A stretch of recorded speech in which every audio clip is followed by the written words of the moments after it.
Hello there. The Withdrawal Agreement Bill is on hold while we await instructions from Brussels.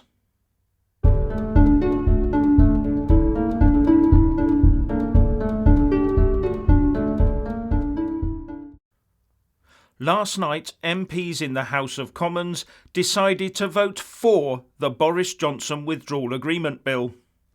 But they also voted against a tight timetable that could have enabled the UK to leave the EU with a somewhat disappointing deal, but as planned on the 31st of October. What MPs seem to have done is say, yes, we accept the government bill as a rough guide, but we want time to completely rewrite it, neuter it, de-Brexitise it and kill it off as we plot our next phase of the reverse Brexit journey. But the vote to deny the programme motion has left the withdrawal bill in limbo. From my quick and rough reading of Erskine May and the House of Commons standing orders, this means that there is no automatic way forward for the bill.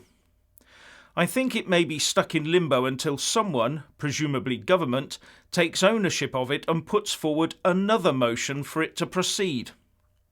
But as MPs have decided to slow the progress of the bill down, and under EU and UK law we leave the EU in 8 days' time, there is little point in going forward with the Withdrawal Agreement Bill unless Brussels allows us to by allocating a further Article 50 extension.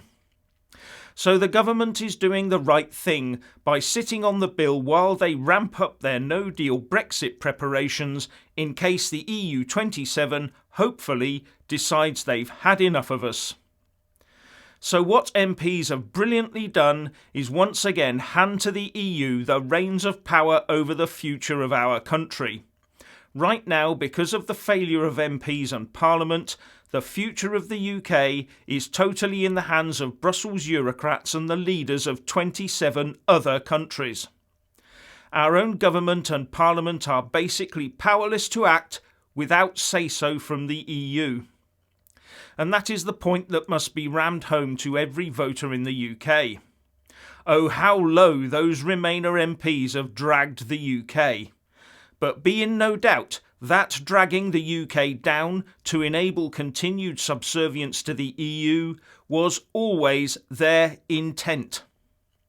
And an Article 50 extension will be foisted on us because the President of the EU Council, Donald Tusk, has said the EU will never allow a no-deal Brexit from their side, so we'll offer an extension, and even if Boris says no, the courts will overrule him.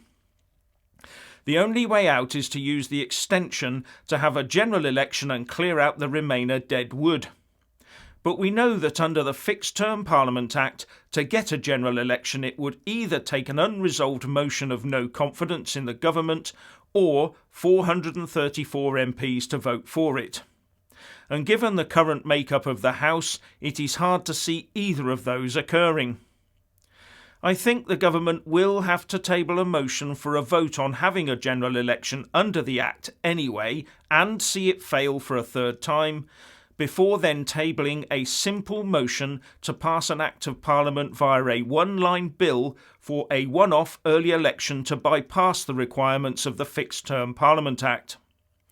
That way the government would only need one more than half of MPs to get a vote for a general election through, instead of the 434 under the Fixed Term Parliament Act.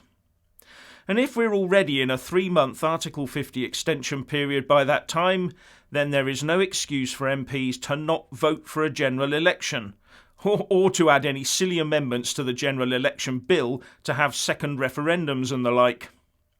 Except that I've already heard a rumour that Ken Clarke said he would add an amendment to any such bill to allow 16 and 17-year-olds to also vote in it. Sounds to me like he doesn't relish the idea of voter engagement in this process. But if those MPs were to vote down another opportunity to hold a general election, but instead try to take control of the order paper to force a referendum first, well, that would take the UK into a full-on and open parliamentary coup with huge constitutional ramifications.